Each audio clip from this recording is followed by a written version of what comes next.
What's up, everyone? Welcome to the Spurs post-game reaction show. I'm your host, Shivam Patel, a basketball analyst coming to you live from San Antonio, Texas. And the Spurs are rolling through the second half of their schedule. And they got a nice win tonight against the Detroit Pistons, who were undermanned, but still a win is a win for the San Antonio Spurs. And before I get to my breakdown of the game, I would like to thank everybody for watching the show, for tuning in tonight. And remember, you can watch the show live and on demand on the Patel Pick and Roll Sports YouTube channel. Be sure to like, share, and subscribe. And also on Facebook on the Patel Pick and Roll Sports Facebook channel and my personal Facebook channel, the Shivam Patel Facebook channel. And remember, Spurs Nation, I want to hear from you. Put your thoughts and your reaction to this game in the chat section below, and they will appear live on the show. But getting back to the game, the Spurs had a nice win tonight against the Detroit Pistons, a game that they should have won, should have dominated after a really tough game last night. They ended up getting blown out of the arena by the Philadelphia 76ers, who, by the way, are number one in the Eastern Conference. But the Spurs still should have made that a competitive game. But they got that bad taste out of their mouth tonight and bounced back. And in the start, they struggled a little bit. It was kind of a back and forth game. But starting in the second quarter, the quarter that the Spurs have owned this year, and even the third quarter, I love their mentality. They decided to, push the lead forward. They made shots. They were committed to the defensive end on the floor. And it was a very impressive performance. DeJounte Murray came really ready to play. He was focused. He was determined. He was getting to the rim, getting to the foul line. He ended up with 19 points. Jakob Poeltl was also very active on the boards with 14 points and 12 rebounds tonight, double-double. He ended up getting nicked up a little bit, but he should be fine going forward. So overall, offensively, the Spurs were making a lot more shots than they were last night against the Philadelphia 76ers. And their legs were a lot more fresh because they didn't play the fourth quarter because it was already like a 30-plus point game. So they were able to save some of the legs for tonight, and it really showed. They shot 56% from the field, made 12 three-pointers. They were making it rain in Detroit. 29 assists. I love they were playing Spurs basketball, moving the ball all around the court, getting a lot of wide open shots, a lot of great cutting, a lot of great actions. Pop ran a lot more pick and roll today, with Murray and Jakob Poeltl. And, either DeJounte Murray attacked the basket or he kicked it out to wide open shooters, just depending on reading the defense. So I think the Spurs had a much more offensive flow tonight than they did last night against the Sixers. And the Pistons are a weaker team, especially defensively, but you have to take advantage of that. And this is the game the Spurs completely dominated, just like, they should have. And on the other end, for the Pistons, their best player is Jeremy Grant, who was a free agent, but now he got held tonight to only 14 points. And that was a really big key because he is the point forward for the Pistons. He's the engine that makes them go. When he plays well, the Pistons play well collectively, whether it's him, shooting the mid-range, shooting the three, driving the basket, facilitating. So they did a great job of cutting the head off the snake and not letting Jeremy Grant getting into a rhythm and forcing the other guys to make shots, which they didn't. The Pistons were ice cold from the end overall field goal percentage, and that had to do a lot with the Spurs defense. The Spurs were doing a great job with deflection, showing their hand, ball pressure, contesting at the rim, blocking shots, getting the defensive rebounds to end the possession. I think it was overall much more crisp and much better defensive performance, for the Spurs, especially tonight when they needed it. And we have some audience comments here. We have an audience member saying, "Go Spurs, go! Nice bounce back win." Oh, for sure, the Spurs played really well, tonight, and they needed this win, because they're on a tough, road stretch. Especially, with a lot of these games that they were supposed to play at the first half of the season. But, of course, due to the COVID issues, they're being made up now. And in the second half of the season, the Spurs have the second toughest schedule in the Western Conference, and they play 40 games in 68 days. So they've already played 4 games so far, losing to the Mavericks and the Sixers, 2 top teams, in the respective conferences, and then beating up on the teams lower than 500, the Magic, and then tonight against the Detroit Pistons. So the Spurs need to, play a little bit better with the bigger teams, but also take care of the smaller teams. So I think the Spurs did a great job. And we have another audience comment asking, what do you think of DeJounte Murray's play tonight? He runs the team well. Oh, for sure. he does a great job of running the offense at the pick and roll. He's very smooth. He doesn't get sped up at all.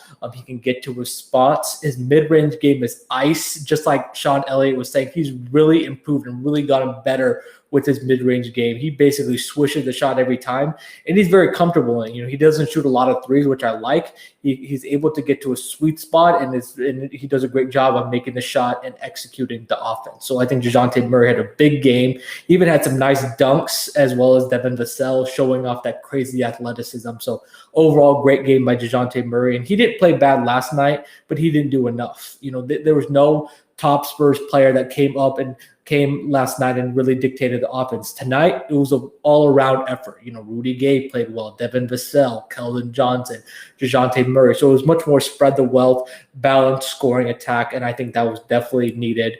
And you could tell the Spurs were hungry. They wanted, to avenge last night's loss because, they know that in the Western Conference, it's really, jam-packed right now because right now, Spurs are sitting at 7th place and, Mavericks are just right behind them at 8th place, and they know they have to win in order to continue to, move up the standings and stay in that Western Conference race. And I think the Spurs have done a great job of that. And I think, they took care of business. It was something that you needed to, to win tonight. And I think they could continue to gain the confidence. I think that's going to be very important.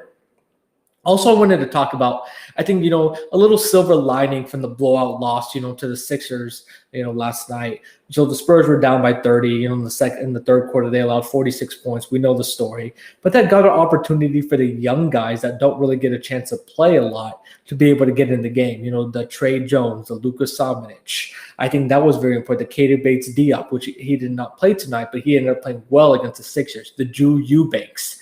I think they're going to really establish that confidence because they're going to be needed later on in the season. Because right now, either due to COVID or, like I said, the condensed schedule with 40 games in 68 days, the most you get off is 1 day. You're going to need your whole roster to be able to step up. So those guys playing and getting some game reps, I think is very important. It's going to serve the Spurs well down the stretch because it really showed that Drew Eubanks is getting better by the game, whether it's blocking shots, which you don't think he has much of a vertical jump, but he can get up there and block the shots, finishing around the rim. He has a nice little hook shot.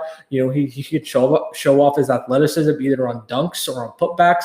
I think Drew Eubanks is going to be a key player for the Spurs going forward because right now, with LaMarcus Aldridge, leaving the team because he's most likely going to get traded. You don't know if the Spurs are going to get a big in that trade. Jakob Poeltl is your starting center, but you need a serviceable backup center. And I think Drew Eubanks is really providing that for you because he does all the dirty work, get all the rebounds. He gets a couple steals. He blocks some shots. He finishes around the rim, gets a lot of the loose change. So I think Drew Eubanks is getting a lot more confidence and getting more comfortable with the NBA game because he's still a young player. So I think that's a little silver lining, but you're going to definitely need everybody going down the stretch. And, besides, your young guys. So I think the Spurs have done a great job of Pop, especially managing those minutes, allowing those young guys that don't get to play along the bench to get in because he knows that they're going to be vital down the stretch. And the Spurs, I liked that they were much better on the defensive end on the floor. They were much more sharper with the rotations because last night against the Sixers, they were allowing so many wide open threes, and they're NBA players, so they're going to make the threes. So Spurs were doing a great job at contesting the shots, of making chasing the Detroit Pistons off the 3-point line, making them overpass, and that forced turnovers. So I think that they did a great job with that. And our offense, like I said, their ball movement was excellent. I think they were more focused with attacking the basket, and that led to the open 3-point shots because they collapsed the defense. So they allowed them to make 12 3-pointers. And I think that it was just a great coordinated effort by the defense and the offense to be able to come together, and you put it all together and it adds up to a victory, against the Pistons. Something a little bit worrisome so far, on this trip. I know it's been only 2 games, but last night they had a bunch of turnovers, over 20 turnovers, I believe, against the Sixers. And tonight they still had 21 turnovers, and that's something that Pop is really going to preach because you cannot win in the NBA turning the ball over. And luckily, the Pistons didn't make the Spurs pay like their Sixers did last night. They had a lot of empty possessions. The Spurs were able to get a lot of stops. but you can expect that, going forward, especially as the level of competition is going to continue to rise. So I think the Spurs need to do a better job of taking care of the ball. Sometimes they're a little bit too nonchalant in the passes. Murray, Vassell, Keldon Johnson throwing behind the back passes, throwing the passes at their feet. You have to throw sharp, crisp passes, because these guys in the NBA, they're long and they're athletic, and they're definitely going to intercept that. And the Spurs have a tendency, and you see that a lot, with young teams, to get sloppy. Like sometimes they'll look sharp, like really sharp and like a championship level team, and sometimes they'll look like a young lottery team. It's very, uncoordinated and sloppy with the ball, which you cannot allow that to happen. You have to value the ball and value the possession. And I think the Spurs need to do a better job of making the other team turn the ball over more, and the Spurs turnovers need to go down. So look for the Spurs to be able to improve that. And that's a great coaching point for Coach Pop.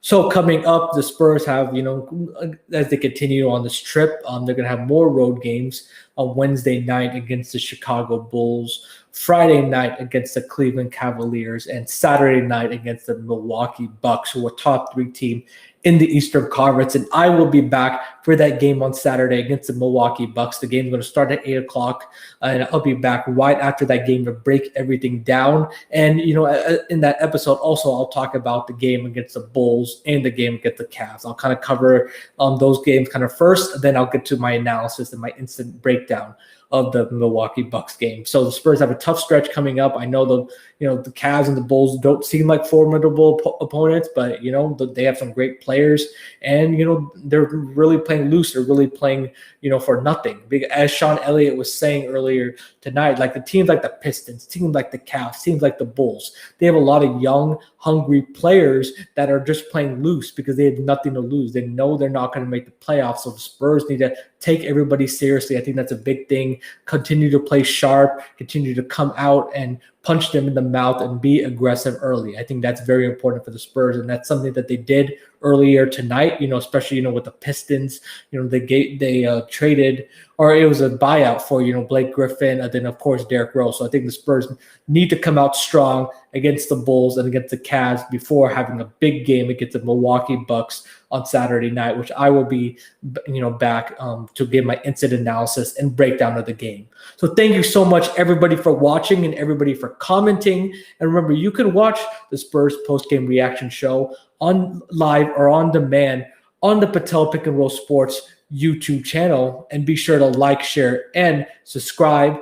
And you can watch it on the Shivam Patel Facebook channel and the Patel Pick and Roll Sports Facebook channel. Thank you so much, everybody, for tuning in. It was a great win. Spurs Nation, go Spurs, go. And